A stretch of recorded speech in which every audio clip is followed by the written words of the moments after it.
त्यांचं असं म्हणणं आहे की संजय राऊत यांच्या वक्तव्यामुळेच महायुतीच्या विजयाला हातभार लागला. आता संजय राऊतांच्या वक्तव्याचं हे कारण देतात तशी परिस्थिती नाही आहे.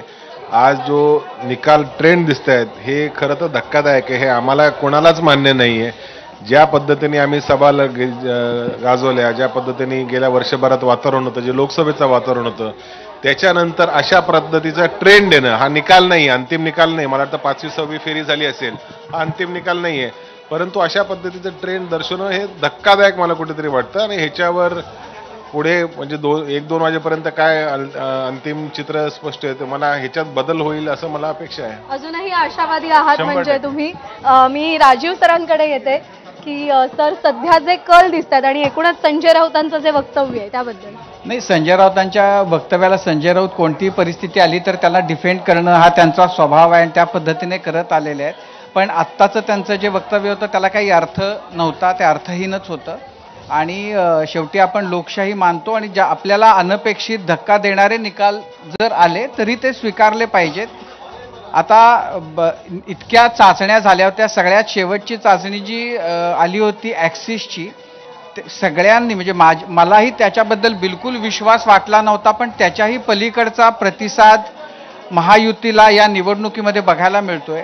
म्हणजे भाजपचे स्वतः म्हणजे आता केशव उपाध्ये खासगीत सांगत होते, पण जाहीरपणानं बोलायला त्यांचंही मन धजावत नव्हतं की भाजप इतक्या पुढे जाईल. इतके आकडे भाजपचे आलेत. आणि एक फक्त छोटी अपडेट अशी येते की दरेकर असं म्हणतायत की देवेंद्र फडणवीस मुख्यमंत्री होतील असं वाटतंय. बाजू में मतदान किया, जो धर्मयुद्ध देवेंद्र फडणवीस साहब ने पुकारा था उसके लिए बड़े पैमाने पे हम सब एक हैचा नारा त्या ठिकाणी जनतेनं मान्य केला. आणि मला वाटतं केंद्रात भाजप सरकार, एनडीए सरकार और केंद्र में भारतीय जनता पार्टी का सरकार और राज्य में सरकार आएगा तो महाराष्ट्र और विकास के रास्ते पर तेजी से जाएगा. इसलिए जनता जनार्दन ने भारी कौल देने का निश्चय किया. आपने 200 क्रॉस किया है, महायुति ने 200 क्रॉस किया है, कैसे देखते हो इसको? मुझे लगता है हम लोग कौन से शब्द में महाराष्ट्र के मतदारों का अभी आभार मानेंगे समझ में नहीं आ रहा है. क्योंकि हमें भी विजय की तो खातरी थी, लेकिन इतना ग्रैंड आशीर्वाद महाराष्ट्र की जनता देगी. मैं तो बोलता हूँ, और मेरी लाडली बहना है, उनको मैं सैल्यूट करता हूँ, उनकी मैं नतमस्तक होता हूँ. यह विजय में उनका बड़ा रोल है. कौन सी शिवसेना असली शिवसेना है? कौन सी शिवसेना असली शिवसेना है? अभी कौन सी शिवसेना असली शिवसेना? असली नस्ली इसका जवाब लोगों ने दिया है, शिव सैनिकों ने दिया है.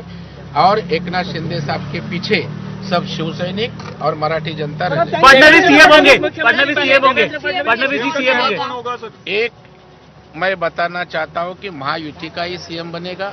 और बट ऑब्वियस जिस पार्टी बड़ी है उस पार्टी को ज्यादा चांस रहता है. और भारतीय जनता पार्टी आज 125 के आसपास जाने की शंका अपना चांसेस है. और मुझे लगता है भाजपा का सीएम बनेगा तो हमारे देवेंद्र फडणवीस साहब ही इस महाराष्ट्र के मुख्यमंत्री बनेंगे. Thank you.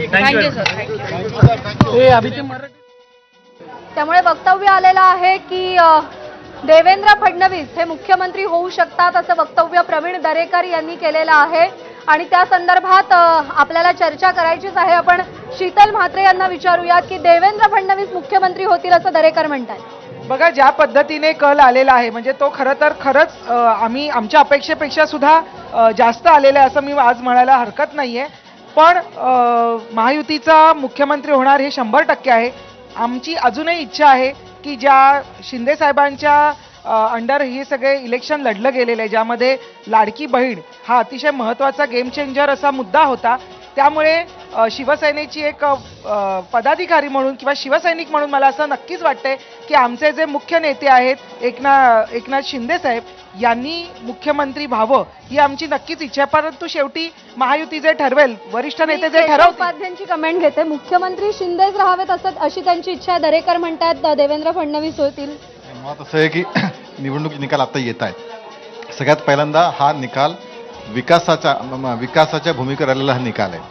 ज्या पद्धतीने विकासाचे मुद्दे देवेंद्रजींच्या काळात ज्या विकास सुरू झाल्या, मग अटल सेतू आहे, समृद्धी आहे, हे सगळं आपण बघतोय.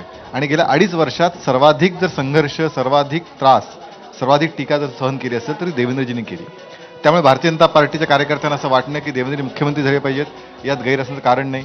पण आत्ता अजून निकाल येत आहेत. मला असं वाटतं महायुती तिन्ही एकत्र बसतील आणि सर्वांनाच महाराष्ट्रातल्या लोकांनाही भारतीय जनता पार्टीच्या लोकांनाही देवेंद्रजी मुख्यमंत्री व्हावे असं वाटत असतील तर त्यात गैर काहीच नाही.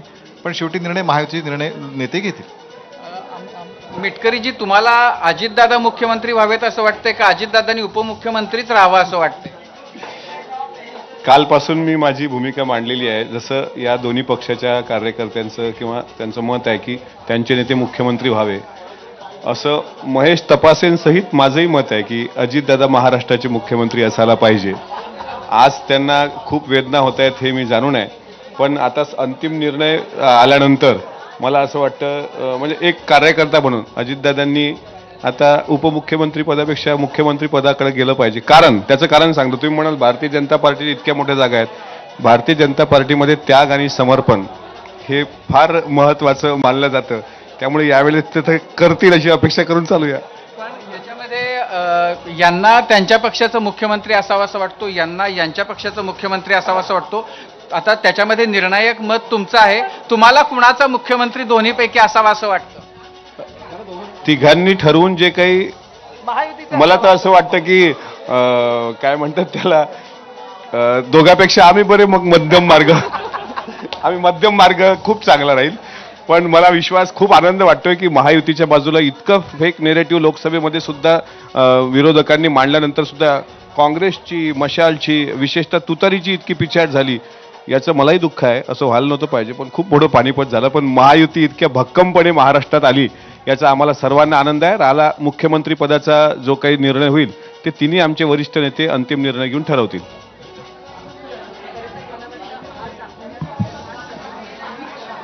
यांनी आत्ता झालेल्या सभांमध्ये जे काही म्हटलं होतं, सगळ्यात आधी जो नारा त्यांनी दिला होता की येणारी म्हणजे जी पुढची निवडणूक असणार आहे त्यावेळेला 100% भाजपा त्यांना हवी आहे. आणि मला वाटतं जर ती वाटचाल त्यांना करायची असेल तर हा निर्णायक निकाल भाजपाला मिळालेला आहे. आता ह्या खेपेला जर कुठल्याही राजकीय कंपल्शन्समुळे भाजपानं मुख्यमंत्रीपद सोडलं तर मात्र 2029च्या निवडणुकीमध्ये 100% भाजपा हे शक्य असणार नाही आहे आणि त्यामुळे भाजपाचाच मुख्यमंत्री द्यावा लागणार आहे. आता भाजपातून कोण म्हटलं तर मला वाटतं ही निवडणूकच एकंदरीत देवेंद्र फडणवीस यांच्या नेतृत्वात लढली गेली आणि त्यामुळे देवेंद्र फडणवीसांचंच नाव आघाडीवर असणं हे स्वाभाविक आहे. खरं तर जातीच्या समीकरणांमध्ये देवेंद्र फडणवीस बसतील का असं काहीसं जे काही चित्र महाराष्ट्रात निर्माण झालं होतं त्यात आधी वाटलं असेल. मात्र आता हा निर्णायक आकडा आहे. बऱ्याच फेऱ्या उरल्या आहेत. मात्र ज्या पद्धतीची आघाडी घेतली आहे ते लक्षात घेता असंच राहील तर देवेंद्र फडणवीस यांचा चेहरा नक्की आहे. मात्र या संपूर्ण यशाला लक्ष्मण हाके यांचाही हातभार लागलेला आहे आणि मला वाटतं आपण त्यांच्याकडे गेलं पाहिजे की त्यांचं काय मत आहे. त्याच्यामध्ये म्हणजे जर आपल्याला आठवत असेल तर 2019 मध्ये देवेंद्र फडणवीस म्हणाले होते मी पुन्हा येईन, तर ते 5 वर्षांनंतर हे मध्ये कंसात राहिलं होतं बहुतेक, ते 5 वर्षांनंतर येईन, ते आता ती वेळ आली. बरोबर आहे. लक्ष्मण हाके आपल्यासोबत आहेत. लोकसभेमध्ये मराठा आरक्षणाचा मुद्दा खूप जास्त चर्चेत होता, पण सध्या जो काही कल दिसतोय त्या संदर्भात तुमचा जो काही सहभाग आहे त्याबद्दल आपलं मत? माझं मत असं आहे की या महाराष्ट्रामध्ये ओबीसीचा अंडरकरंट काय असतो आणि गेल्या वर्षभरामध्ये ओबीसींच्या लीडर्सना टार्गेट करणं, ओबीसीची मागणी लावून धरणाऱ्या कार्यकर्त्यावरती माझ्यावरती 4 वेळा हल्ला या महाराष्ट्रात झालेला आहे.